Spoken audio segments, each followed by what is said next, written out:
Right from the start, Lun Yin faced betrayal as his girlfriend put a green hat on him. The goddess he had scrimped and saved for was now intimately involved with another man. Even more ironic, they were together right downstairs in his building, showing no shame. She even went as far as to praise the man's skills as better than Lun Yin's. It was as if she wanted Lun Yin to see it all, intensifying his pain. Her face was full of pleasure, like she was proudly flaunting her choice. Just as Lun Yin's anger boiled over, his phone rang, a call telling him his father was critically ill.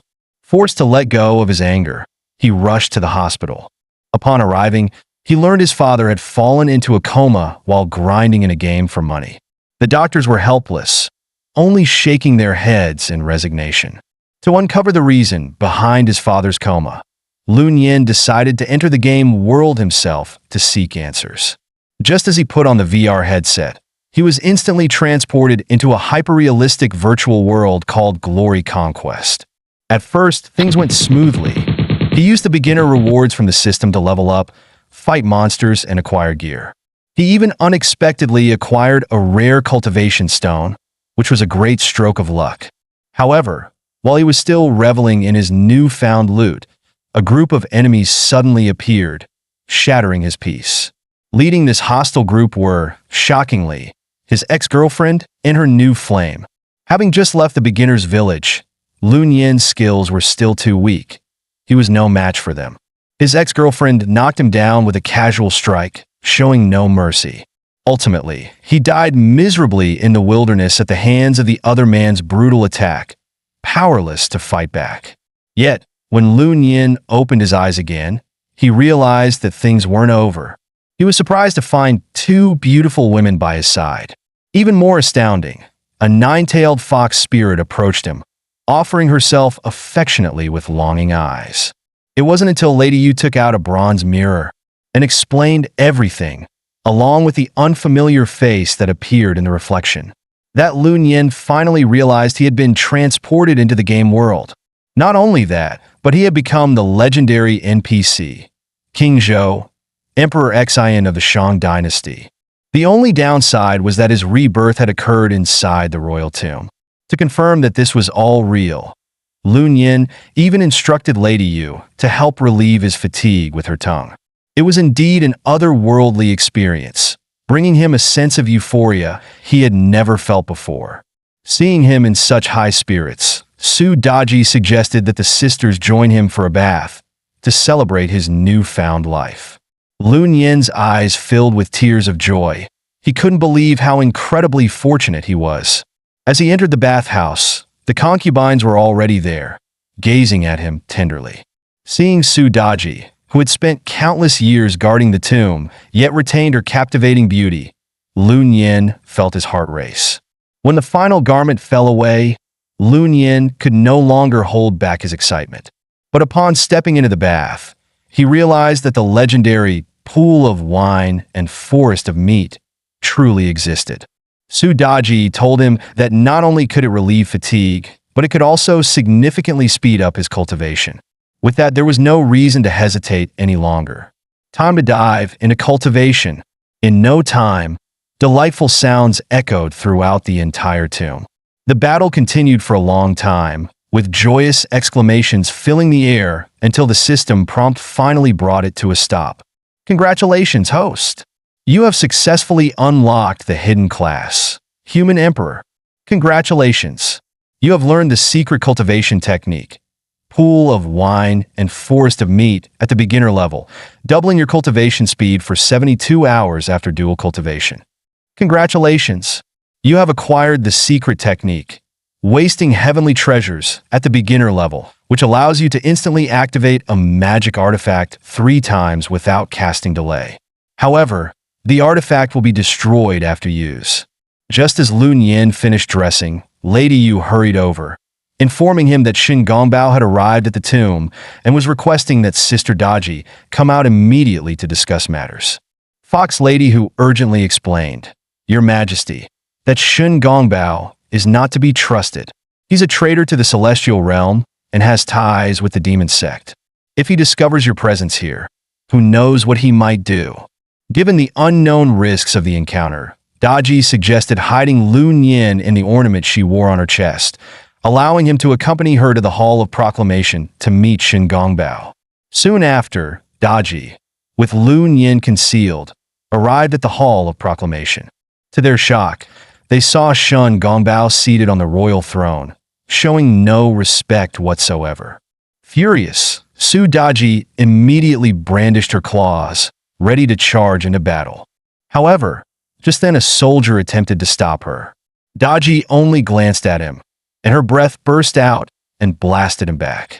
Seeing this, the soldier hurriedly called for a stop, saying that Shin Gongbao had taken over the game operation, and it would not be too late to calm down and listen to him before fighting. It was not until he finished listening to Shin Gongbao's narration, Lun Yin finally understood the reason for his father's coma. It turned out that this game of glory and hegemony was developed by Yuanshi Tianzuan and Jiang Zia. It is used to select talents who can ascend to the fairyland from reality. The original setting mechanism stipulates that even if the player dies in the game, as long as the essence is not destroyed, he can go to the resurrection point to revive without any harm to the body. However, since Shin Gongbao colluded with Tongtian Jiaozhu to seal Jiang Zia, the game mechanism has also been adjusted. Shin Gongbao opened a secret passage connecting the demon world and the game world. After the demons mixed into the small world, they turned into various NPCs to secretly harvest and devour human essence. When human essence is controlled by demons, the incarnation in reality will fall into a coma. The game map is based on the 9 mountains and the 9 mountains and 8 seas. The first layer is the Iron Wall Mountain, and the highest layer is the Shimi Mountain. In order to better control the high-level areas of the small world, Shin Gongbao invited the 7 monsters of Maishan, Duo Bao Taoist, Jinling Holy Mother, and others to sit in the small world of the game. They secretly put the demons from the demon world into the game, pretending to be NPCs to secretly dilute the human essence, so that players like Lun Yin's father will fall into a coma in reality. The celestial venerable Yuanshi had entered seclusion for training and would not awaken for at least another 1,000 years. Therefore, as long as Shin Gongbao and his allies could absorb enough human essence during this time, they could break through the barrier and ascend on their path of cultivation. Shin Gongbao's main purpose for coming to the royal tomb was to investigate whether King Zhou had already been reborn, as the human emperor's essence alone could elevate the Tongtian sect leader's power by 2 levels. However, upon hearing from Daji that King Zhou had not yet been reborn, Shin Gongbao decided not to press further. Instead, he promised that if Daji and her sisters could help him locate the reincarnation of Emperor Xin, the Tongtian sect leader would find a way to free them from the tomb. With that, Shin Gongbao left the Hall of Proclamation under the pretense of going on patrol. After hearing all this, Lun Yin finally understood that if he did not put a stop to Shin Gongbao's plan, not only would his father be in grave danger, but the entire real world could face devastation. Right then, he resolved to harness the power of the human emperor, find Jiang Zia, thwart Shin Gongbao's plan, and save his father. The concubines knelt down in allegiance, vowing to assist his majesty in achieving his grand ambition. Seeing the king's determination, Su Daji hurriedly produced a jade seal, explaining that it was a keepsake left by King Zhou himself, one that only the bloodline of the human emperor could unlock. Holding the jade seal, Lun Yin thought to himself, "So, this is the legendary keepsake of King Zhou? I wonder what treasures it holds." With a single thought, the jade seal erupted in a dazzling golden light. In an instant, a rusty, ancient sword materialized before his eyes. Fox Lady who explained that this sword was called the Dragon Phoenix Sword, and in its complete form, it was said to be powerful enough to destroy an entire army with one strike. However, in its current state, it still required many rare materials to fully unlock its power. Hearing this, Lun Yin chose not to rush into activating the sword, as he was still just a beginner. For now, his priority was to level up and grow stronger. Upon hearing that Lun Yin was about to leave, Su Daji quickly stepped forward, embracing him with a heart full of reluctance. She vowed to train diligently, hoping to break through to a higher realm soon, so she could personally serve Lun Yin. As Lun Yin's thoughts connected with the jade seal, he was instantly transported away amidst the reluctant farewells of his beloved concubines. In the blink of an eye, Lun Yin found himself back in the beginner's village. Just as he returned from King Zhou's tomb, he saw players swarming to fight for the newly refreshed dungeon. Among them, Feng Qie rushed forward, determined to beat everyone else. From her speed and top-tier gear, it was clear Feng Qie was a high-spending player from a prominent family. The players were struggling against the rare treasure monster, the ginseng tree spirit. Feng Qie swung her sword decisively, putting all her strength into the blow. In an instant, she severed all the vines that were trapping the players. But in her haste, she missed a vine hidden underground, which suddenly shot up from the ground. It swiftly wrapped around both Feng Qie and Lun Yin, suspending them in midair. The ginseng tree spirit then lowered its head slowly, and its fruits moved toward them one by one.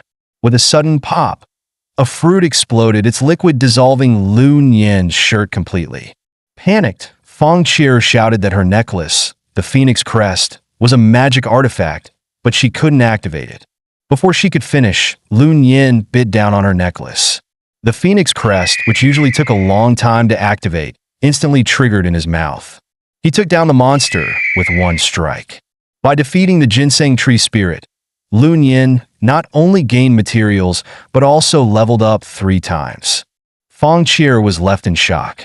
Meanwhile, Lun Yin's ex-girlfriend and her new boyfriend, hiding in the shadows, were utterly baffled, wondering how this broke guy suddenly became so powerful. However, Feng Qie keenly noticed something was amiss, sensing there was more to Lun Yin than met the eye. She recalled the moment Lun Yin used his mouth to activate the phoenix feather, deepening her suspicion. Feng Qie approached Lun Yin, carefully watching his expression. In that moment, she made a bold decision to search with her own mouth, hoping to uncover any secrets. After 10 minutes, though, she found nothing unusual in Lun Yin's mouth. She stood up, smiling. "I won't let you go without some payback." She suggested going to the auction at Manhwa Tower to pick up some rare treasures as thanks. On the surface, it seemed like she wanted to repay him for saving her, but she had her own motives. Determined to uncover the reason behind Lun Yin's swift spellcasting, she planned to investigate further when they returned home. On the way, she decided to buy a bottle of mesmerizing potion, just in case she needed to deal with him secretly. By the time they arrived at Feng's mansion, night had already fallen, shrouding everything in mystery. Feng Qie looked up at the mansion she'd imagined countless times, feeling a mix of emotions. Meanwhile, Lun Yin was indulging in the luxuries of a wealthy life. Feng Qie excused herself, claiming she needed a bath, but she had other plans in mind. She entered the bathroom and discreetly took out a bottle of purple potion, preparing for the next move. Carefully, she applied the potion to both legs. Then, wearing her robe with a seductive smile, she stepped out of the bathroom. The potion began to release a fragrant scent, and she was just about to lift her leg. Unexpectedly, Lun Yin, unable to control himself, lunged forward, kissing her feet in utter fascination. But at that moment, Feng Qie suddenly realized that something wasn't quite right. Not only did Lun Yin not pass out, but he threw himself at her with intense passion. Feng Qie finally realized that the pharmacy had mistakenly switched the sedative with an aphrodisiac. As a result, both of them had fallen under its effects. An intense battle ensued between them. This struggle lasted for a full 6 hours before finally stopping. Thinking about how Lun Yin had taken her first time, Feng Qie was infuriated. She demanded that Lun Yin join the Feng family and become her live-in husband. She didn't even feel like going to the auction and simply handed Lun Yin a card loaded with 1,000,000,000 yuan, telling him to buy whatever he wanted. But as Lun Yin dressed to leave, Feng Qie felt conflicted.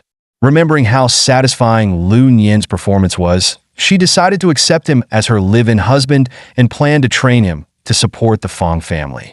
Soon after, the scene shifted to the entrance of the Manhwa Tower auction.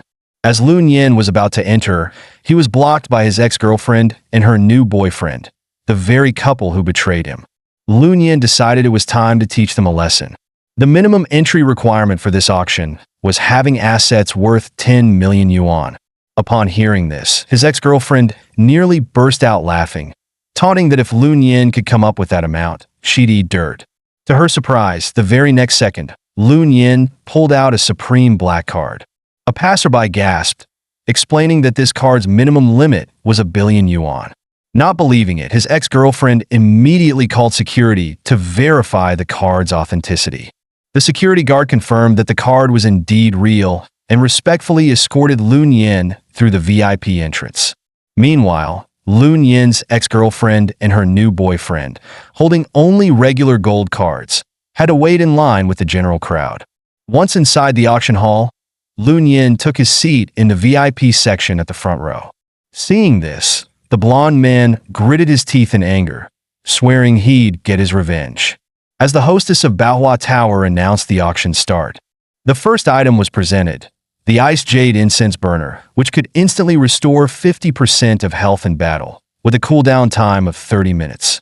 The starting bid was set at 1 million, with minimum increments of 100,000. The bidding quickly climbed to 1.7 million. The blonde man raised his bid to 2 million, bringing the room to a temporary hush. Then, Lun Yin shattered the silence with a bid of 4 million. This was exactly what the blonde man had hoped for. He was certain that Lun Yin's supreme black card had to be stolen, and if it was discovered, there would be no escape for Lun Yin. The hostess struck her gavel, announcing the sale for 4 million. Congratulations to our buyer. A bunny-eared assistant brought the Ice Jade Incense Burner over to Lun Yin. Seeing this, his ex-girlfriend wondered if Lun Yin was trying to impress her. She wasn't entirely against the idea. For the next few items, Lun Yin refrained from bidding, further fueling the blonde man's suspicions. Finally, the hostess introduced the last item, the 9-star dragon robe, a powerful armor suitable for both warriors and mages. As soon as she mentioned it, the players began clamoring to place bids, driving up the price. Determined to win, the blonde man bid 5 million, dead set on claiming the prize. But Lun Yin calmly called out a bid of 10 million. His bid shocked everyone in the hall. Unlike the stunned players, the hostess seemed thrilled, silently vowing to find a way to connect with this VIP. Surprisingly, the intentions of the hostess at Manhwa Tower aligned perfectly with those of Lun Yin's ex-girlfriend, both scheming to get close and seize control over him. Shortly after, Lun Yin went backstage to try on the 9-star dragon robe. The armor fit snugly against him, exuding a regal, ancient aura that hinted at immense power. Upon learning this, his ex-girlfriend wasted no time rushing backstage, seizing the chance to get close to him, hoping to win back his attention with her charm. She leaned into Lun Yin, her fingers lightly tracing his arm, a coquettish gaze in her eyes, as if trying to cast a spell over him. But Lun Yin only snorted coldly and delivered a sharp slap. "Do you think you're worthy?" Smirking, he sneered. "I was wondering why the dressing room was so noisy. Turns out someone's clinging on, desperate." Just then, the hostess made her elegant entrance, her gaze sweeping the room. She approached Lun Yin and softly asked, "Are you free tonight? Perhaps we could find somewhere private for a more intimate conversation." Enraged, his ex-girlfriend opened her mouth to snap back at the hostess. But before she could utter a word, the hostess delivered a swift kick, sending her flying out of the room without a second thought.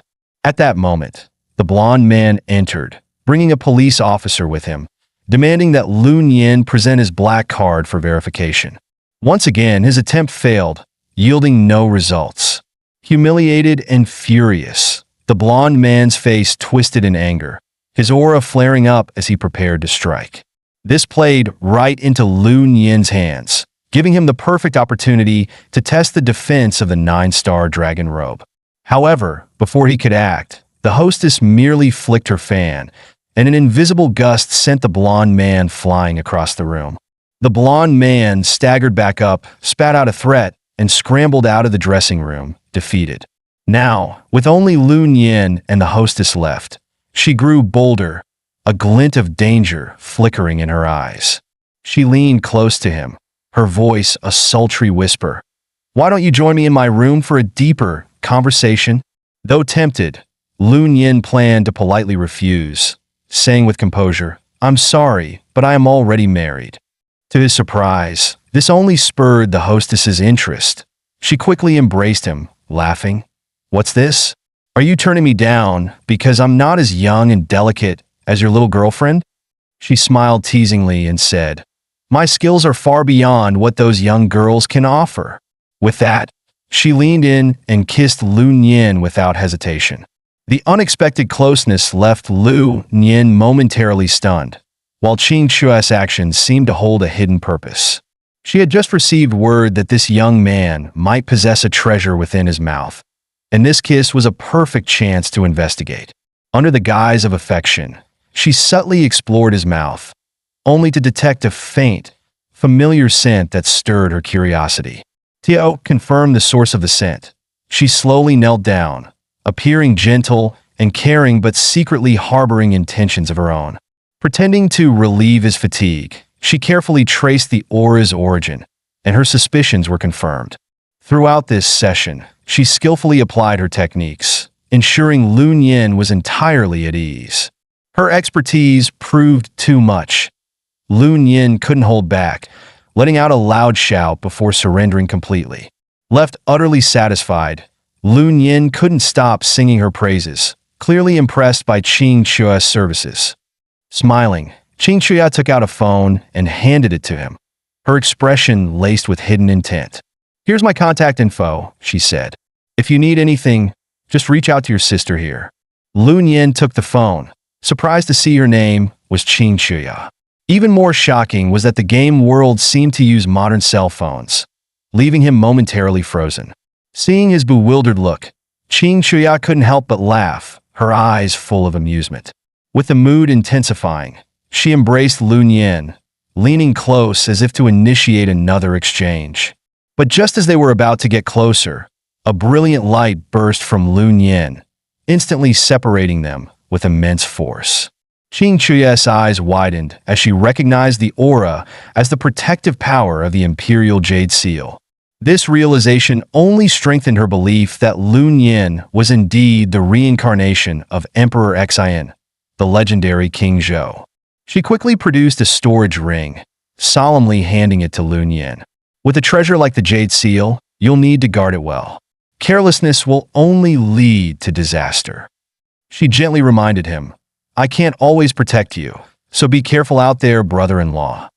The term brother-in-law left Lun Yin completely stunned, confusion spreading across his face as he looked at her, utterly baffled.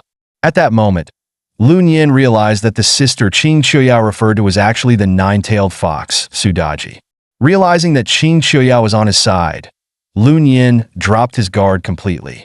He then suggested that Qing Chua might use her connections within the auction house to help him find his missing father and younger brother, Xiao Hong. With their plans set, Lun Yin prepared to leave. Just then, someone Qing Chua referred to as Little Pigsy appeared at the doorway. The moment he saw Qing Chua, he dropped to his knees, passionately professing his love. Qing Chua looked at him in disgust and spat directly into his mouth. Surprisingly, Little Pigsy didn't get angry. Instead, he closed his eyes and savored the taste of her spit. Smacking his lips, he said, "It's a bit salty and fishy." "Qing Chua, are you feeling under the weather?" Lun Yin chuckled to himself, thinking, "Under the weather? That's actually my contribution you're tasting." Shaking his head, Lun Yin dismissed the thought and took a few steps out of the room. Suddenly, he heard Little Pigsy calling out behind him, hurrying to catch up. The shout startled Lun Yin, making him worry. Could this guy have figured out what he just swallowed? Lun Yin turned to see Little Pigsy striding towards him with a serious expression, which made him wary, thinking Little Pigsy was about to confront him. But to his surprise, Little Pigsy fell to his knees, tears brimming in his eyes, begging to be Lun Yin's apprentice so he could learn how to win over Qing Chua. At first, Lun Yin had no interest in his plea and wasn't planning to agree. But when he heard that Little Pigsy was part of the Tiangang Merchant Guild, an idea came to him. Smiling, he said, "Becoming my apprentice isn't free. You'll need a suitable gift to show your sincerity." No sooner had he spoken Then little Pigsy opened a storage chest, revealing a box overflowing with rare treasures. It was clear that to express his sincerity, little Pigsy had brought out everything valuable he could muster, hoping Lun Yin would agree to be his master. To prove his sincerity, little Pigsy brought out nearly all of his valuable treasures, pleading eagerly for Lun Yin to teach him the secrets of wooing women. Lun Yin chuckled and pulled out a book from his pocket titled 48 Techniques of the Fox Demon. Little Pigsy's eyes lit up with excitement. He never imagined Lun Yin would have such a manual, filled with techniques he'd never even heard of. In fact, the contents of this book were a record of Lun Yin's private interactions with Su Daji. Shortly afterward, aiming to level up quickly, Lun Yin headed to the Spirit Tree Forest with the potions and talismans little Pigsy had given him.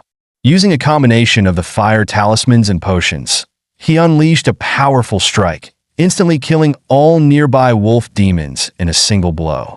This battle earned Lun Yin massive experience points, allowing him to level up 5 times in a row, reaching level 20. The system notified him that he was still a freelancer, without a specific class, meaning his skill level was capped. He would need to change classes to progress further. Determined, Lun Yin immediately headed to the class change hall, ready to begin his official career path. At the front desk, he informed the system that he had reached level 20 and wanted to change his class to warrior. However, the system displayed a message indicating class change failure. He tried other classes, but each attempt ended with the same message, stating he didn't meet the requirements. After a moment's thought, Lun Yin realized that his failure to change classes might be due to his identity as King Zhou. Without hesitation, he took out the Imperial Jade Seal, focusing his intent on it. In the next instant, he was transported back to King Zhou's royal tomb. As soon as he took on the appearance of King Zhou, Su Daji joyfully threw herself into his arms, beaming with excitement. From her explanation, Lun Yin learned that his inability to change classes was due to the unique imperial lineage of King Zhou. Su Daji smiled and told him she had already prepared the 7 apertures Ling-Long fruit for him. After marinating it with secret methods for 3 days, it would raise his skill cap. Just then, 2 other concubines shyly slipped into Lun Yin's arms, looking at him with expectant smiles. They murmured softly, "My king, this time you mustn't play favorites. Share your affections equally with us too." Smiling, Daji said, "My king, while you were away, we 3 sisters poured our energy into crafting a special artifact just for you." Guided by his 3 concubines, Lun Yin walked down a long corridor, curiosity stirring within him. When he opened the door, a luxurious pink bed appeared before him, soft and inviting, with a gentle fragrance that filled the room. Daji explained that this bed would not only make dual cultivation more effective, but would also ensure Lun Yin's stamina remained strong and lasting. As the 3 concubines lay down on the bed in alluring poses, they looked at Lun Yin with smiles and beckoned him, saying, "My king, what are you waiting for? Come and join us for cultivation." Seeing his 3 beloveds gathered on the bed, Lun Yin couldn't help but exclaim, "Others need potions for buffs, but I get mine just by training. This is pure bliss." Daji continued, explaining that this unique multi-cultivation method was a special technique she and her sisters had designed just for King Zhou. It would help him refine his 9 apertures, making it easier for him to absorb the essence of heaven and earth. With this method, his cultivation speed could not only double, but might even pave the way for him to reach immortality. No sooner had she finished than Hu Shime eagerly took the lead, using her mouth to help refine Lun Yin's oral aperture. Daji and Yu Yugerin, lying on the bed, playfully scolded her, pouting at how quickly she had jumped in. Seeing that her sisters were just as eager, Hu Shime chuckled, saying, "Since everyone's so impatient, why don't we refine all 3 apertures at once?" Without waiting, she pushed Lun Yin onto the bed, her eyes gleaming with anticipation. Lun Yin felt a surge of powerful yang energy continuously flowing into him, filling him with unending vitality, as if he could go on without end. Listening to Daji's explanation, he learned that this bed, called the Phoenix One Love Bed, was crafted from the spirits of 999 male beasts, allowing a man to stay active on it for up to 24 hours without fatigue. Smiling, Daji and Yugurin coordinated seamlessly, each working to refine his other apertures. Together, they assisted in refining his drainage and base apertures, gradually aligning his energy flow. Not to be outdone, Fushime intensified her focus, directly mounting Lun Yin to further accelerate the refinement of his oral aperture. Instantly, the sounds of the three women's gentle voices filled the tomb, intertwining into a beautiful melody that lingered throughout the space. 5 hours later, a soft, radiant glow emanated from Lun Yin, releasing a potent aura that filled the room. The system notification sounded. Today's refinement is complete. Congratulations, host, on elevating Nine-Pool Flesh Spirit to its ultimate state. For the next 72 hours, your cultivation speed will increase from twofold to fourfold. The three concubines knelt before him, saying in unison, "Congratulations, my king, on the successful transformation of your three apertures." Amidst their cheers, Lun Yin felt his entire body fill with newfound power, his energy surging and invigorating every fiber of his being. However, Daji's surprises were not yet over. She had carefully arranged a special spiritual cultivation session for him to refine his remaining 6 apertures and further strengthen his abilities. At her gentle command, a young woman named Nyo Ting gracefully entered the room, coming into Lun Yin's view.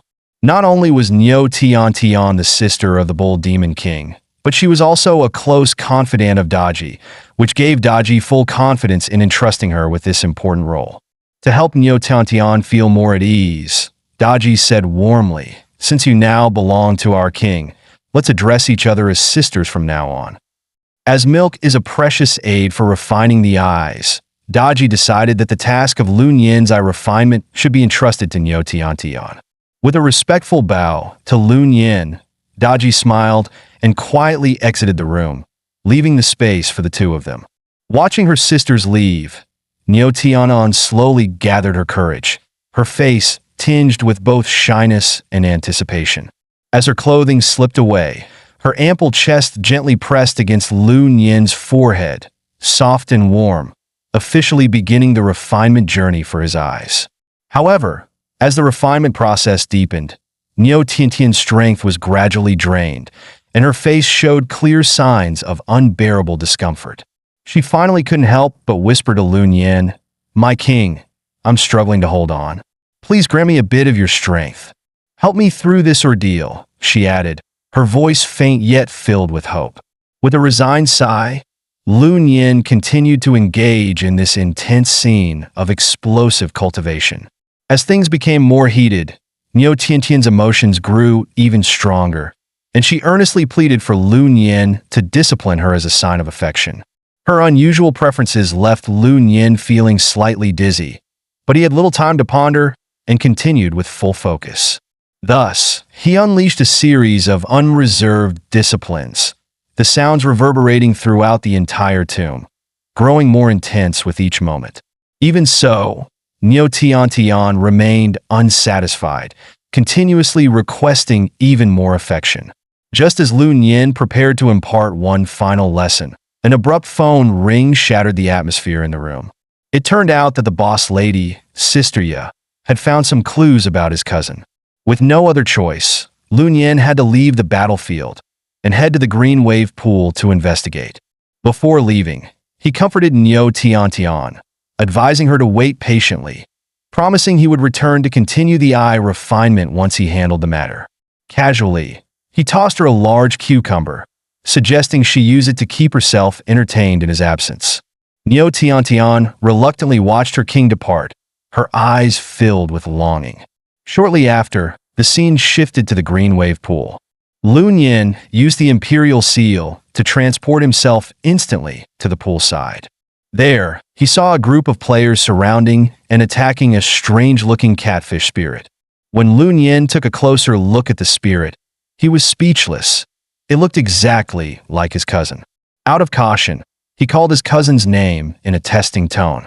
In the next moment, his cousin burst out from the crowd, clinging to Lun Yin's leg in an embarrassingly emotional embrace. The sight had the nearby players erupting in laughter. Ignoring them, Lun Yin urgently asked his cousin about the reason for his and his father's disappearance in the game. His cousin explained that they had leveled up to 20 and then entered the class transfer hall. Lun Yin's father managed to successfully transfer his class, but his cousin was mysteriously teleported to the Green Wave pool and given the name Benboer. He was imprisoned by the local tyrant, the Nine-Headed Worm, forced to act as bait to lure in players and drain their spiritual energy. Just as he finished speaking, the water suddenly exploded, revealing the monstrous figure of the Nine-Headed Worm. The creature coldly warned, "Mortals who dare trespass on my territory must surrender their essence or face death." Yet most of the players were still busy strategizing for a group battle, blissfully unaware of the impending danger. Lun Yin's heart tightened as he quickly realized, based on his knowledge of the game, that the Nine-Headed Worm should not be here. This wasn't part of the standard storyline. The appearance of the Nine-Headed Monster could mean only one thing. He had teamed up with Shun Gongbao, who had altered the game settings. Facing the onslaught of players, the Nine-Headed Monster remained calm. He released a mere trace of his oppressive aura, instantly sending all players flying. Lun Yin's ex-girlfriend was so terrified that she almost lost control, with her health bar dropping below 10 points. With another burst of pressure, the Nine-Headed Monster wiped out nearly everyone, sparing only Lun Yin, his cousin, and Jin Xiao. As he prepared to absorb their energy, the Nine-Headed Monster ordered his minions to take the three back to his lair. To survive, Lun Yin quickly pulled out a few talismans for defense, while fending off the shrimp soldiers and crab generals. He turned to his cousin, Ben Boba, and whispered to pretend to attack him, creating a chance to escape. His cousin played the part convincingly, pretending to attack Lun Yin while shouting to the minions, "I've got him! Go catch the other two!" Meanwhile, Jin Xiao saw his girlfriend was barely hanging on. Thinking quickly, he pulled out a long-range cannon he had bought recently, hoping to capture the ringleader to end the threat. He aimed the cannon directly at the Nine-Headed Monster. With a deafening boom, the cannonball blasted a large hole in the monster's abdomen. Just as Jin Xiao began to celebrate, ready to boast, Lun Yin sensed something was wrong. He quickly pulled his cousin away, retreating to a safe distance. As expected, Jin Xiao's attack didn't kill the Nine-Headed Monster. Instead, it enraged him. With a surge of his will, the Nine-Headed Monster cast a spell, transforming Jin Xiao into a woman. The Nine-Headed Monster coldly signaled his minions to seize Jin Xiao, encircling him. Sharp Bro, the leader, arrogantly took advantage of his two heads, striking with both, his anger erupting in a series of loud, grating sounds. This sight terrified Lun Yin and his cousin, prompting them to quickly cover their eyes, unable to look directly at the scene. Just then, Jin Xiao, lying on the ground, turned and urgently ratted them out to the Nine-Headed Monster, exclaiming, "They're together." The woman added, "Lun Yin has been Boba's cousin. They were faking it, and Ben Boba has already betrayed you."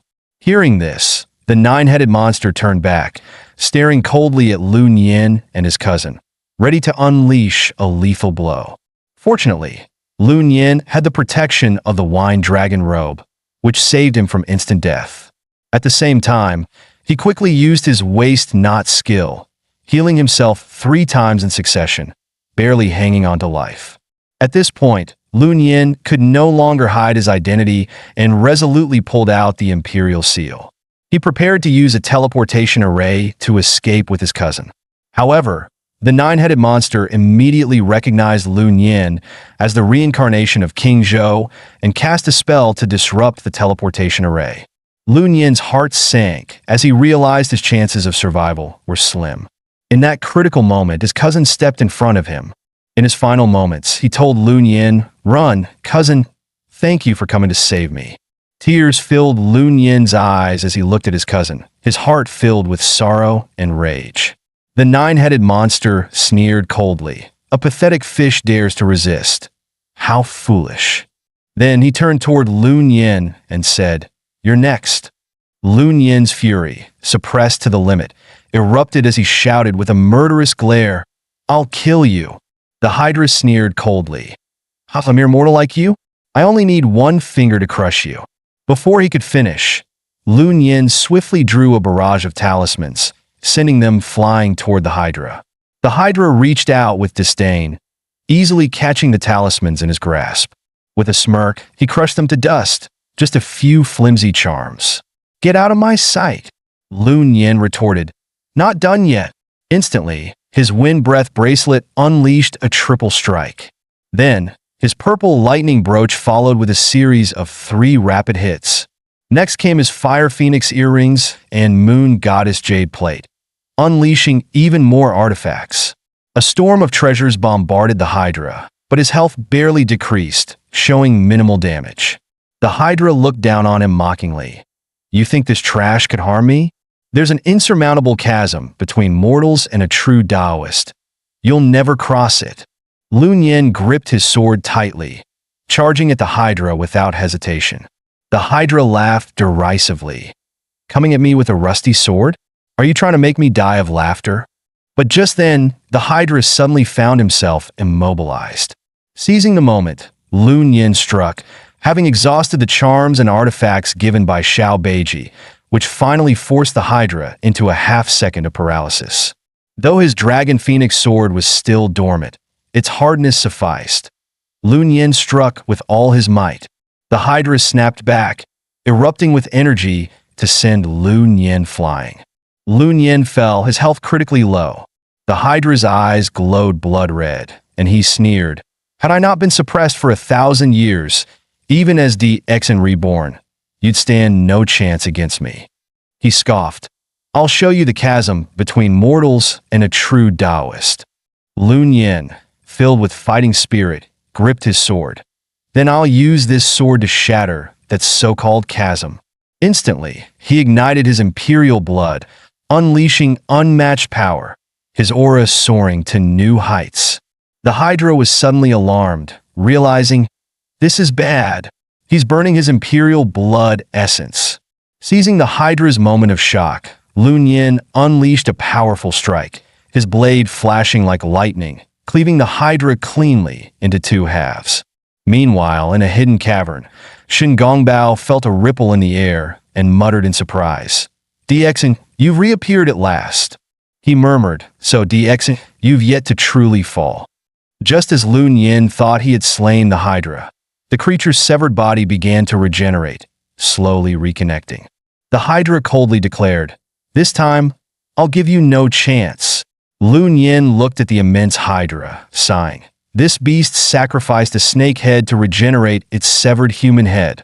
My attacks still aren't enough." Exhausted, he felt his strength waning. The Hydra prepared another onslaught, growling with fury.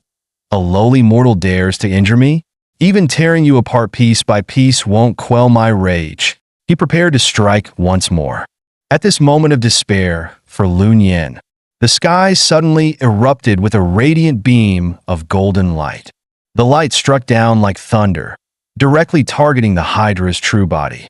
The golden light transformed into 2 enormous golden dragons, diving down and tearing through the Hydra's arms, instantly killing him.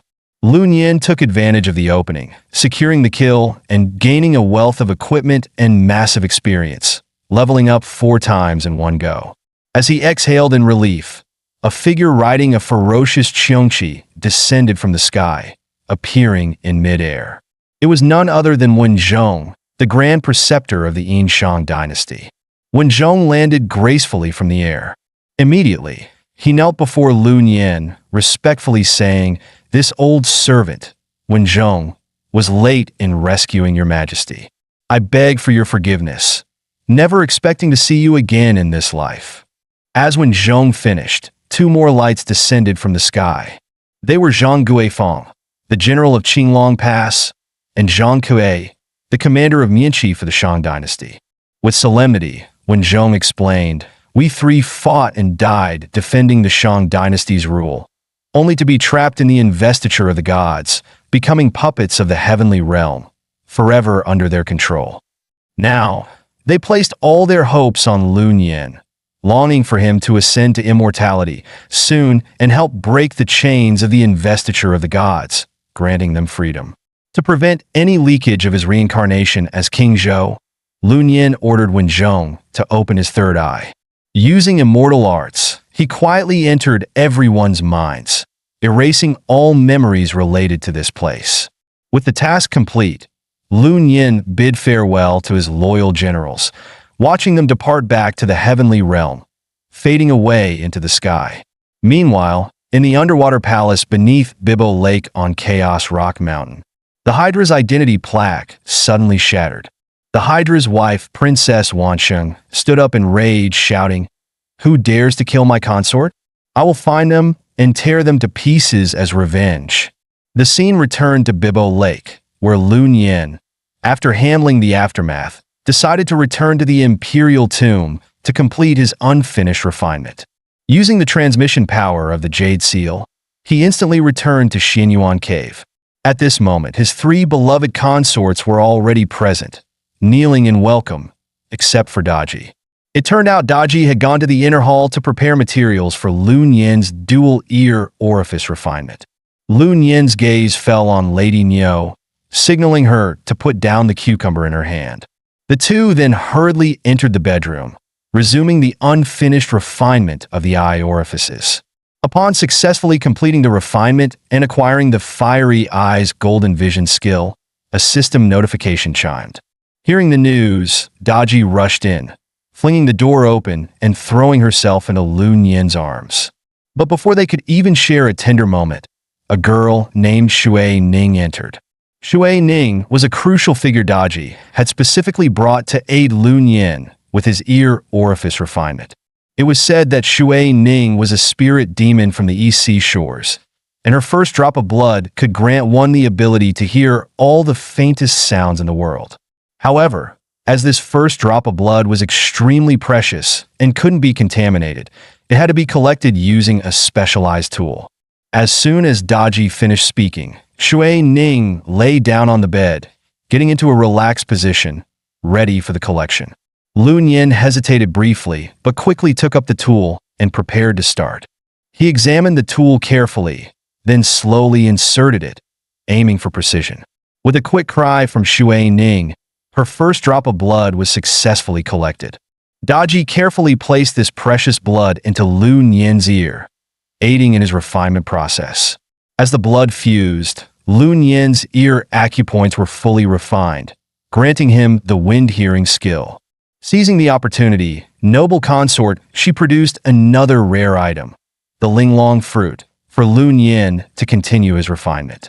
Lun Yin took a moment to sniff it closely, and the Linglong fruit's fragrance activated his 9 orifices, completing his refinement process. With his 9 orifices refined, Lun Yin unlocked the blessings of the Emperor's fortune, boosting his power further. At the same time, a hidden quest called Glory Continent was also activated, presenting him with a new adventure. This quest would open at 9 a.m. the following morning in Wanming Valley, where successfully challenging the large instance would grant key materials for reforging the legendary Dragon Phoenix sword. Lun Yin accepted the quest without hesitation, ready to showcase his strength. However, what he hadn't anticipated was that a conspiracy was quietly forming in Wanming Valley against him. Shen Gongbao had leaked news of the 9-headed monster's death at Lun Yin's hands, informing the monster's wife, Princess Wansheng. In order to avenge her husband, Princess Wansheng decided to go to Wanming Valley, setting a series of traps for Lun Yin. She also discovered that Lun Yin, the reincarnation of King Zhou, would definitely join the instance. Princess Wansheng planned to use a beauty trap, disguising herself as an ordinary person to lure Lun Yin and exact her revenge. She was fully aware that Lun Yin was not only the reincarnation of King Zhou, but also her husband's killer.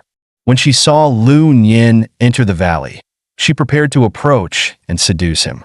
Just then, a woman in white suddenly appeared, disrupting her plan. This woman was none other than the wealthy socialite Fang Xie, who strode over with a powerful aura. To better complete the instance, Fang Xie had brought along 2 friends this time, boosting their combat strength. However, upon learning that Lun Yin was actually a live-in son-in-law of the Fong family, the high standard He Shu wasted no time rejecting his request to join the team. Xu Meijiao even sneered disdainfully. Trash is trash. Already level 24 and still hasn't advanced? And you want to join our team? Go back and practice more. Just then, Princess Wanqing appeared unexpectedly, volunteering to join the team and claiming to be a level 26 control-type mage, confident she could contribute to the group. Surprisingly, the rest of the team agreed to her request. However, after joining, Princess Wanqing went straight toward Lun Yin. She quietly asked him if he had ever been to Bibbo Pond, trying to get closer to him. This move aroused Fong Qie's suspicion, and she immediately grabbed Lun Yin's hand, glaring at Princess Wanqing with evident anger. To avoid arousing suspicion, Princess Wanqing had no choice but to apologize and ask for forgiveness, feigning submission. Outwardly compliant, she inwardly made a firm decision. Once inside the instance, she would eliminate every one of them. Soon the team entered the Wanming Valley instance. The rules were straightforward. Only those who successfully reached the deepest boss area could qualify for the final raid. As soon as they entered, Lun Yin glanced back at Princess Wanqing with a mischievous smile. He knew very well that with heavenly soldiers keeping watch, Princess Wanqing couldn't act until the team reached the deepest level. Along the way, Princess Wanqing played her part well, using her mage skills to help the team defeat small monsters, gradually earning their trust. It wasn't until the team reached the boss entrance that she dropped her disguise, revealing her true self and casting a dark smile as she activated her skill.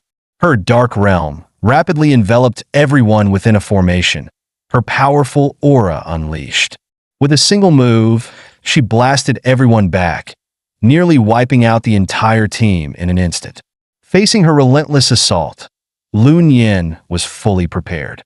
He promptly summoned the Beiji defense shield, guiding the girls into the barrier to protect them from harm. Then, he prepared to face Princess Wanqing alone. Fong Qie initially wanted to stand alongside Lun Yin to confront the danger, but Lun Yin stopped her, asking her to stay back. Judging from the last attack, if you step out, you'll only hold me back. Stay inside the shield where it's safe and wait for my return, Lun Yin said firmly to Fong Qie. Hearing his words, Fong Qie was moved to tears. She vowed in front of everyone, if you return alive, I'm willing to become your true wife. Lun Yin gave a faint smile, stepping out of the shield to face Princess Wanqing head-on. None of them expected that this intense battle had already caught the hidden gaze of Neza, the third Prince of Heaven.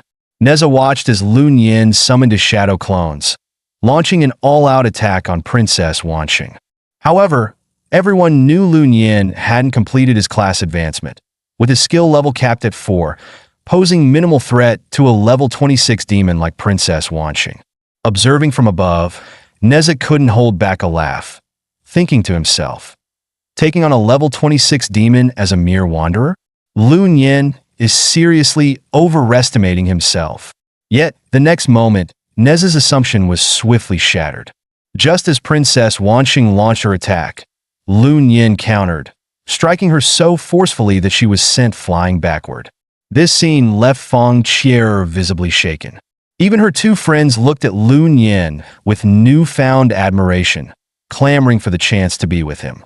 But as a level 26 demon, Princess Wanqing was far from defeated. Slowly rising from the ground, she wiped the blood from the corner of her mouth. A powerful purple aura began to radiate around her. In the next instant, she unleashed her ultimate move, the Violet Jiao Spirit Dance, with Lun Yin as her primary target. Facing Princess Wanqing's ultimate move and the venomous serpent attack, Lun Yin initially planned to escape using his flying artifact. However, the skill had a locking effect, relentlessly pursuing him. In a flash of inspiration, Lun Yin suddenly thought of a brilliant idea. Utilizing the serpentine attack's locking effect, he decided to pull Princess Wanqing into the target range as well. Lun Yin decisively pulled Princess Wanqing into an embrace, ensuring she would be targeted by her own ultimate move. making her subject to the same deadly attack. With Princess Wanqing struck by her own skill, the crisis in Wanming Valley finally came to an end, restoring a brief peace. Overcome with joy, Feng Qier excitedly rushed over to Lun Yin and planted a passionate kiss on his cheek. This scene left her two friends both envious and a bit frustrated, watching on with mixed feelings. Just as everyone was starting to relax, preparing to take recovery pills to regain their strength, suddenly, a crisp slapping sound echoed through the air. Looking up, they saw none other than the celestial figure who had been watching from above. The third Prince Neza himself had appeared. Neza's purpose was straightforward. He had recognized Lun Yin's potential and wanted to take him as a disciple. Yet before he could finish speaking, Lun Yin suddenly collapsed from poison. Seeing this, Feng Qier immediately knelt, begging Neza to save him. Neza responded casually, "I can help clear the poison in Lun Yin's body, but you'll need to handle the external wounds yourselves." He then elaborated, explaining that the method to remove the poison was a bit unique. Feng Qier and her two friends would need to concentrate their true energy on their tongues and work together to lick the wound, fully eliminating the poison. Hearing this, all three girls blushed bright red. After all, Lun Yin's wound was located on his backside.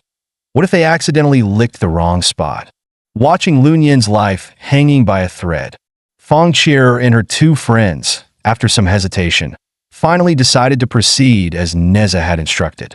Just as they were about to act, something unexpected occurred. Lun Yin's body suddenly emitted a dazzling golden light. A majestic golden dragon appeared, coiling in the air. Following it, a golden staff materialized before everyone's eyes, radiating immense power. Hearing Neza's explanation, they finally understood that Lun Yin possessed an exceptionally rare dual cultivation physique, a highly gifted constitution. Upon learning this, the three girls intensified their efforts, channeling their energy to aid his recovery. Sure enough, after their diligent efforts, Lun Yin gradually regained consciousness. Seeing him awake, Neza handed him a pill to completely cleanse the remaining poison. After Lun Yin's revival, Neza did not linger long, casually tossing him a scroll of immortal treasure, the golden brick secret art, as a welcoming gift.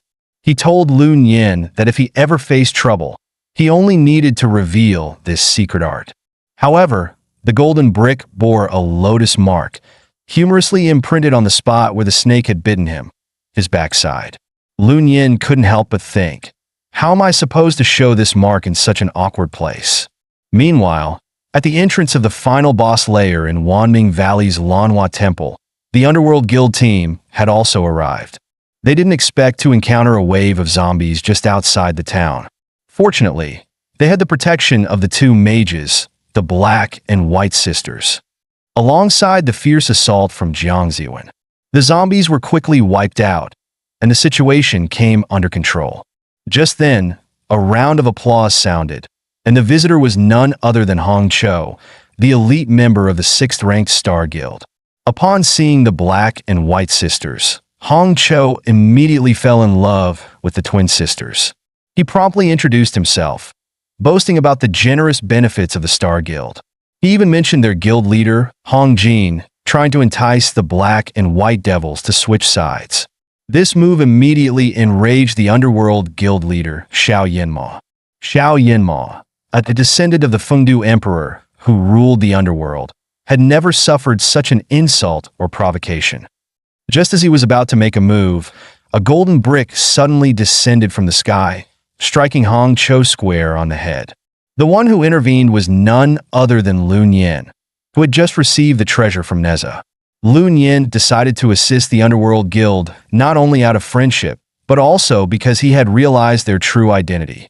The members of the Underworld Guild were all from Fengdu City, known for their mastery of powerful forbidden arts, making their guild's rank rise continuously.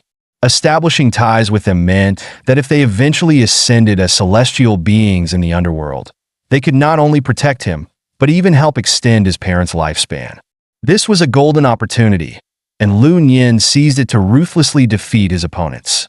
Hong Cho noticed that Lun Yin's continuous use of the golden brick attack clearly consumed substantial funds. He began ordering his subordinates to cast spells, attempting to force Lun Yin to slip up and gauge how much money he could throw around.